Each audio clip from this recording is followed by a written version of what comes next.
사진 속 이 짐승을 잘 보세요. 이상한 곳을 찾을 수 있나요? 머리는 분명히 육식성 구멍이다. 그러나 그것은 정형화된 동물과 비슷한 가리비 모양의 잇몸을 가지고 있습니다. 이건 양의 탈을 쓴 양의 실제 버전이 아닌가요? 이전 영상에서 신세대 짐승의 제1세대 왕이라고 자주 말하지만 그들은 사나운 짐승을 사냥하는 주요 사냥꾼입니다. 사실 이건 내 엉덩이에 꽂고 손에 놔둔 내 스크린 창이다. 아는 친구가 거의 없기 때문에 최초의 육식동물은 유제류에서 유래했습니다. 공공이 멸종한 직후 그들은 지배권을 장악하기 위한 첫 번째 사격이 발사되었습니다. 그리고 빠르게 문방구의 육식성 거물로 진화했습니다. 신생대 열등 포유류의 진화사에서 훌륭한 첫 번째 장을 섰습니다. 최후의 짐승들이네.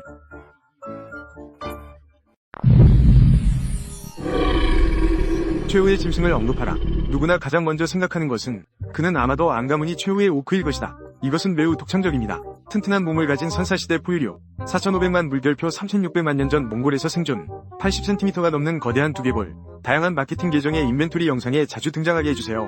처음에 고락자들은 치아와 두개골 사이의 유사성의 이론을 기초로 했습니다. 랜드비스트로 분류해보세요. BBC 초기 기관영화의 복원 이미지, 또한 파이널 비스트에 대한 언급도 있습니다. 그러나 공개과에도 포함됩니다. 그리고 우리에게 익숙한 그 제목, 안달루스 하마, 그냥 하마 플롯에 넣어보세요. 그러나 안데르세니아의 분류는 아직 결론이 나지 않았습니다. 후두개골이 전혀 없기 때문에, 그래서 지금은 고아로 취급하겠습니다. 모두가 보고 싶다면 사격에 대해 이를 공지할 수 있습니다. 나중에 기회가 되면 자세히 이야기해보겠습니다. 이 선사시대 몽골 타이탄 기반 육식동물, 엄밀히 말하면 마지막 짐승은 다음과 같이 번역되어야 한다. 말단발톱, 어원이 중간발이기 때문에 안시몬을 고아로 여기지 않는다고 비난하지 마세요. 짐승종을 없애라. 이 엄마 때문에 신사분들도 헷갈리시네요. 첫 번째, 슈퍼블류 쓰레기통에서 최강의 짐승이 탄생하다. 화이즈에모, 기본 및 고급 카테고리가 뒤죽박죽 되어 있는 것입니다. 그래서 조상들은 기본적으로 무덤에서도 찾아볼 수 없는 수준이군요. 그러면 샤의 후손을 찾아볼 수 있겠네요. 초기 고락자, 내피동물의 치아와 뼈의 형태를 토대로 다음과 같이 추론됩니다. 그들은 고래와 많은 유사점을 가지고 있습니다. 딱 맞춰서 초기 고래와도 교감 가능. 따라서 지난 세기에는 다음과 같이 믿어졌습니다. 마지막 짐승은 고래의 조상이다. 파키스탄 재단은 처음부터 고려되었습니다. 궁극의 비스트 클래스에 속해 있습니다. 작은 뼈 때문에 짐승들이 죽는 것은 안타깝습니다. 완전히 지친 후에 809년 이후 북동부 사람들, 어렸을 때 가가를 연기했어야 했죠. 이 물건의 학명은 자이언트 본입니다. 일반적으로 돼지옷, 소, 양에서 채취합니다. 각 뼈에는 6개의 맨이 있습니다. 4개의 더 큰 측면, 그들은 쉰눈 캥그다이라고 불립니다. 젠장 추억이 되살아났어. 하지만 요점은 나는 다른 2개의 오목한 부분에 여러분의 관심을 끌 것입니다. 이것은 고대 경전의 거대한 뼈입니다. 그리고 이것은 궁극의 짐승의 거대한 뼈다. 찾았나요? 거대한 뼈 형태의 고래, 연근과 비슷해요. 최후의 짐승은 그렇지 않다. 분자 생물학의 증거 결합, 고래는 마침내 연근나무로 분류됐다. 하마와 가장 가까운 관계. 그러므로 오늘날의 과학계는 최후의 짐승은 더 이상 고래와 밀접한 관련이 있는 것으로 생각되지 않습니다. 초기 고래와의 유사성, 단지 눈부신 융합이라고 생각됨. 현재 테르타클로 어머니는 다음과 같이 분류됩니다. 오티모 대형 지점과 함께 유사한 초기 분자, 즉 결국 짐승들은 완전히 뒤처졌습니다. 이 슬픈 페이지를 넘기세요. 말발톱 엄마의 특징을 살펴보자. 학명에는 발톱이 포함되어 있지만 하지만 실제로는 날카로운 발톱이 없네. 현대의 연근동물과는 다릅니다. 잘 발달된 발굽으로 그들의 손가락 모양, 원시 손가락과 비슷합니다. 그래서 궁극의 짐승, 현대의 육식동물과는 다릅니다. 먹이의 살을 찢을 수 있음. 오늘날의 연근동물과 같을 수는 없습니다. 4개의 가벼운 발굽으로 빠르게 달립니다. 전반적인 하드웨어, 후기의 열등한 짐승과 비교하면 좀 뒤처진 것 같아. 하지만 잘 생각해보세요. 이것은 고대 희소시대의 불리한 사람입니다. 공룡이 멸종한 지 얼마 안 됐어요. 그들은 자연스럽다. 단기적으로는 아니다. 오래된 구성 교체, 6,300만 년 전 북미, 체형대로 생활하기, 현대 라이거 크기의 짐승, 앙카라 동물, 터키를 잘 아는 친구들, 듣자마자 바로 이해가 되실 겁니다. 이 이름은 무슨 뜻인가요? 아이고, 이때, 아니면 팔레오세 초기? 북미 수억 명의 대군주, 갱 대군주가 묻혀있다. 나이는 고작 300만 년, 앙카라 중중 중의 체형, 의심의 여지가 없다. 사실 그는 최상위 포식자다. 이거 진짜 칼날 같은 놈이네. 눈을 떴다. 체어 모양에 따라, 그리고 두껍고 두꺼운 자격으로 판단하면 앙카라 동물, 육식성이 강한 동물이다. 특히 뼈를 씹는 걸 좋아해요. 우연히도 같은 기간 아시아 큰 짐승도 살고 있어요. 우리나라에 있어요. 광동성 난시홍에서 발견됨. 호랑이 입속의 짐승. 그런데 체형이 앙카라보다 작음. 대형 동물의 주요 사업. 전능한 짐승이다. 단단한 짐승과 주름진 짐승. 이 체형과 염소, 거의 같은 크기의 원시 유기체 짐승. 크기가 작을 뿐만 아니라 움직임도 상대적으로 느리다. 거대한 짐승이라고 할 수 있다. 손끝에 갖다 대면 틀림없이 모든 초기 짐승은 아닙니다. 다들 너무 크네요. 당시 가장 흔한 유형. 사실 양쪽 어깨의 짐승이네. 그 체형, 거의 캡슐만큼 크네요.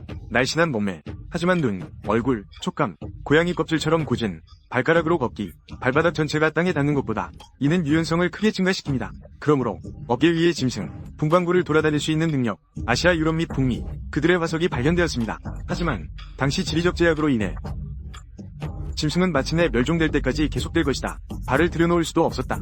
아프리카와 남아메리카의 절반. 하지만 초기 고풍 양식 이후 전체 양짐승과 돌짐승 및 기타 고기 티켓 차례로 멸종. 나중에 큰 지적동물, 규모가 커지기 시작함 또는 민첩성이라는 두 가지 방향으로 발전합니다. 앙카라의 짐승처럼 이런 최고의 물질주의자, 이 변화에 적응하지 못해서 죽을 거야. 짐승이 주는 짧은 수렁에 빠졌다. 하지만 쌍첨동물과 같은 작은 동물, 성공적으로 살아남다. 완고한 형태로, 다양한 형태로 진화. 물결표에 가장 흥미로운, 확실히 부드러운 짐승이다. 그 이름, 이는 치아가 상대적으로 약하다는 것을 의미합니다. 형태학적 부분 절단, 연약한 짐승의 크기는 아주 작습니다. 링크랑 거의 비슷해요. 그러나 계곡 모양, 그 단순하고 투박한 것들로 뼈를 잘 씹는 대형 중형 짐승, 완전히 다른. 처음에 고대 상인들은 다음과 같이 믿었습니다. 그들은 작은 먹이를 쫓는데 더 나을 수도 있습니다. 그리고 신선한 고기만 드세요. 그러나 나중에 발굴된 미야코 화석에 기초하여 추측된다. 실제로 부드러운 짐승, 급스탑을 닮은 수생 녹색뱀입니다. 주로 물고기나 기타 수생동물을 잡아먹는다. 따라서 치아의 모양이 더욱 가늘어지게 됩니다. 역사시대에 진입한 후 중국의 야수들이 전성기를 맞이했습니다. 강력한 뒷모습의 짐승, 팔레오세와 히스토스의 전환기에 이르렀다. 뒷짐승은 매우 성공적인 동물이다. 그들은 두 개의 뿔을 가진 짐승들과 똑같습니다. 분방구 전체와 세계 대륙에 걸쳐. 근데 몸이 더 크네. 예를 들어 전형적인 뼈를 부수는 여왕수, 사냥개 정도의 크기입니다. 더욱 무서운 것은 두개골의 길이다. 50cm가 넘는 거대 여왕수. 무게는 최대 400kg에 달할 수 있습니다. 각자의 기쁨으로 거대 여왕 중간 짐승은 다른 중간 짐승의 먹이를 쉽게 훔칠 수 있습니다. 이는 또한 현대의 빅덤부스와 관련이 있을 수도 있습니다. 새를 적으로 절단, 새알을 삼키는 중, 새를 유혹하다, 심지어 성체 새를 직접 죽이기도 한다. 그리고 5천만 년 전에는 몽골에서는 일종의 매우 강력하고 사나운 짐승, 몽골 발톱 짐승, 몽골에서 발견된 튼튼한 몽골 발톱 짐승, 두개골의 총 길이는 60cm에 달할 수 있습니다. 그것은 짐승의 두개골 중 가장 큰 것으로 알려져 있습니다. 몽골 발톱 동물의 턱, 상대적으로 후종 짐승만큼 두껍고 무겁지 않습니다. 하지만 이빨은 매우 강하다. 그리고 물린 힘이 강해요. 거대 여왕벌에게 물린 먹이는 탈출하기 어렵다. 왕관 쓴 짐승이 얼마나 많은지 모르겠어요. 입에서 길을 잃었다. 하지만 짐승족의 정점은 너무 짧다. 초기 상황 이후 그들은 번성하고 빠르게 쇠퇴합니다. 새롭게 등장하는 포식자와 육식 어미와의 대결. 다양성이 낮기 때문에 짐승들은, 그리고 상대적으로 큰 체형, 경쟁에서 점차 소극적인 상황에 빠지게 됨. 중형수 5마리와 부드러운 중형수로 이 중소형 짐승들은 제거되었습니다. 후기 짐승들의 다양성은 그야말로 압도적이다. 몇몇 큰 짐승들만 살아남았어. 하지만 이 큰 짐승의 형태는 매우 정중합니다. 턱뼈가 건조할수록 두꺼워진다. 치아도 건조해지고 커집니다. 고레벨 사체석 도끼의 전문화 방향으로 돌진. 막다른 골목에 부딪히는 꿀벌수처럼. 절대 뒤돌아보지 마세요. 중세 역사시대에 북미와 아시아에 살았던 강력한 짐승, 그냥 전형적인 대표자. 두개골이 매우 넓다. 잘 발달된 상하 및 하악 리프트 근육, 치아가 더 넓어지도록 진화했습니다. 이 일련의 특성은 모두 설명합니다. 강한 짐승은 동물의 뼈를 부수는 데 좋습니다. 뼈를 매우 사랑하는 동물이다. 그들은 확실히 종주가족의 큰 인물입니다. 가장 큰 것은 거대한 원숭이 짐승에게 도전하기에 충분합니다. 강력한 짐승의 모습, 몇몇 사람을 죽일 수 있을 만큼, 천동수나 도마뱀 같은 대형 동물. 하지만 4천만 년 전쯤 짐승족의 최후의 영광, 강한 짐승들도 점점 멸종을 향해 가고 있다. 그 짐승이 북미에 있다고 선언함. 이 천만년의 법칙은 완전히 끝났다. 그리고 유럽의 짐승, 상황은 시작부터 이미 속고 있었다.